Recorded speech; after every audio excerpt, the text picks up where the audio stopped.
10 अक्टूबर 2025 को सबकी निगाहें डोनाल्ड ट्रंप पे थी, क्योंकि उस दिन होने वाला था नोबेल पीस प्राइज विनर की घोषणा। लेकिन बिल्कुल डोनाल्ड ट्रंप के विपरीत हुआ। वेनेजुएला की मारिया मैचेडो को नोबेल पीस प्राइज विनर घोषित कर दिया गया। The Norwegian Nobel Committee has decided to award the Nobel Peace Prize for 2025 to Maria Corina Machado.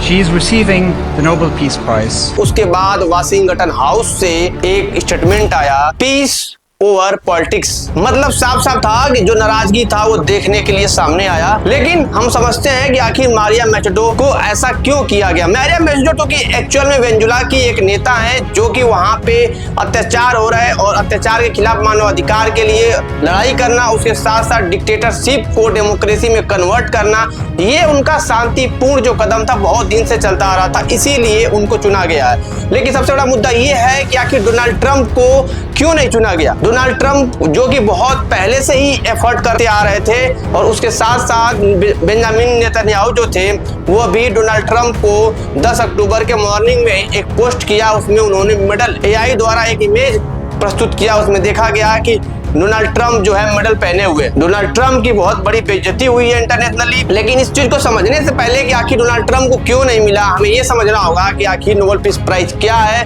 और इसका नॉमिनेशन और कौन डिसाइड करता है कि आखिर कौन बनेगा Nobel peace prize winner. Nobel peace prize एक अंतर्राष्ट्रीय पुरस्कार है जो कि नोबेल के 6 श्रेणियों में से उसका भी एक नाम आता है। इसका किस्सा बहुत दिलचस्प है। हुआ क्या था कि अल्फ्रेड नोबेल जो कि स्वीडन के एक वैज्ञानिक थे, उन्होंने डायनामाइट का खोज किया था। खबर एक दिन अखबार में छपती है कि डायनामाइट से बहुत सारे लोग मारे गए और ये सारी चीजें जो है उनके दिमाग में गूंज रही थी। तभी एक खबर और छपती है कि अल्फ्रेड नोबेल की मौत हो जाती है। उसके बाद प्रतिक्रिया बहुत लोगों का आता है कि चलो ठीक हुआ, कम से कम उसकी वजह से जो लोग मर रहे थे अब तो उसकी भी आत्मा को शांति मिलेगी, क्योंकि ये झूठी खबर थी। और इस खबर को देखते हुए अल्फ्रेड नोबेल का दिमाग हिल गया। फिर उन्होंने सोचा कि अब मैं कुछ दुनिया के लिए शांति का काम करूंगा। तो उन्होंने जो उनके पास 35.5 स्वीडिश क्राउन बचा हुआ था, उन्होंने एक पेशकश रखी। क्योंकि 1896 में उनकी मौत हो जाती है। मौत के बाद उन्होंने अपना एक वसीयतनामा लिख करके वो गए हुए थे कि भाई साहब, जो लोग भी इस दुनिया के अंदर शांति का काम करेंगे, जो मानव अधिकार के लिए बात करेंगे, जो युद्ध रोकने की बात करेंगे, उन्हें ये नोबेल पीस प्राइज दिया जाएगा। तो जो 30.5 स्वीडिश क्राउन है, उसका जो सब्सिडी जो ब्याज आता है, उसी के माध्यम से हर साल या कुछ इंटरवल करके ये नोबेल पीस प्राइज उन लोगों को दिया जाता है जो लोग देश के अंदर या राष्ट्र के अंदर या इंटरनेशनल लेवल पे जो शांति का पैगाम लेके आते हैं, युद्ध रोकने का काम करते हैं। लेकिन नोबेल पीस प्राइज पाना इतना आसान भी नहीं है, उसकी प्रक्रिया बहुत ही कठिन है।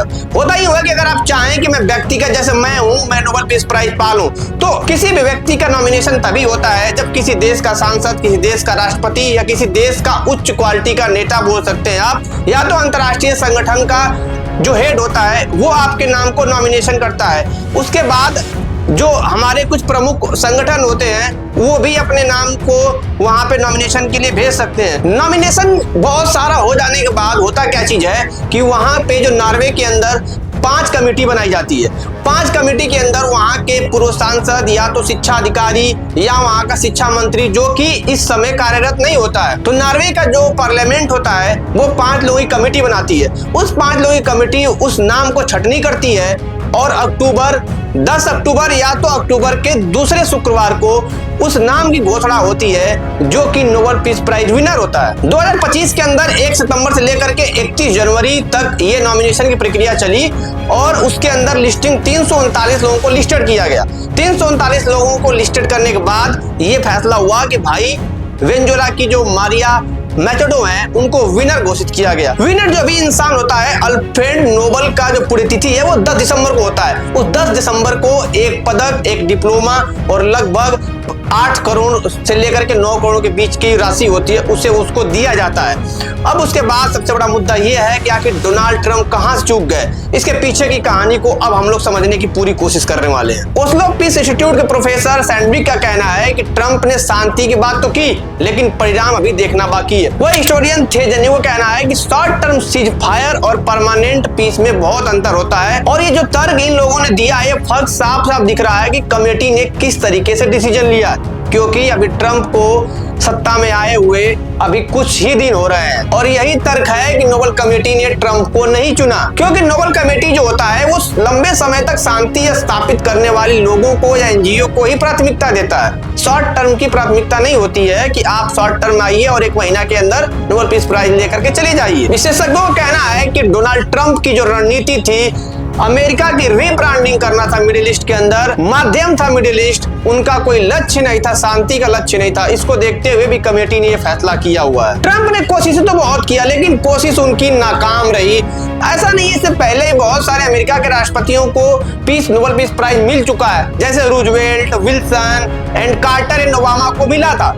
रूजवेल्ट ने जापान और रूस के युद्ध को रुकवाया था, विल्सन ने लीग ऑफ नेशन बनाई थी, कार्टर ने मानव अधिकार के लिए काम किया था और ओबामा ने अंतर्राष्ट्रीय सहयोग में बदलाव के लिए काम किया था। लेकिन ऐसा कोई विशेष काम ट्रंप का नहीं दिखा जिससे नोबेल कमेटी उन पे विचार कर सके। ट्रंप का दावा भले ही बहुत बड़ा हो, लेकिन अभी भी उनके नाम के साथ ट्रस्ट डिफिसिट जुड़ा हुआ है। डोनाल्ड ट्रंप ने तो यहाँ तक भी कह दिया था कि ये अगर डोनाल्ड ट्रंप को नोबेल पीस प्राइज नहीं मिलता है तो अमेरिका का अपमान होगा। लेकिन शायद डोनाल्ड ट्रंप ये भूल गए थे कि नोबेल पीस प्राइज एक पुरस्कार नहीं है, बल्कि ये दुनिया को याद दिलाता है और ये इतिहास बदलने वाला पदक होता है, जो शांति के लिए बहुत विशेष कार्य, जो कि सतत प्रक्रिया के द्वारा चलती आ रही किसी मनुष्य के द्वारा या तो किसी संगठन के द्वारा किया जाता, उसे ही ये मिलता है। ट्रंप की कोशिशें पूरी तरीके से अधूरी रही, उनका दावा भी ये अधूरा माना जाएगा, क्योंकि जिस तरीके से वो दावा कर रहे थे कि हम पाकिस्तान इंडिया का वार रुकवा दिए, मैंने इजराइल गाजा का वार रुकवा दिया, इजराइल ईरान का वार रुकवा दिया, मैं आर्मेनिया अजरबैजान का वार रुकवा दिया, और सारे देशों का जो यूक्रेन और रशिया की भी बात कर रहे हैं, उनको ये बहुत बड़ा झटका लगा है।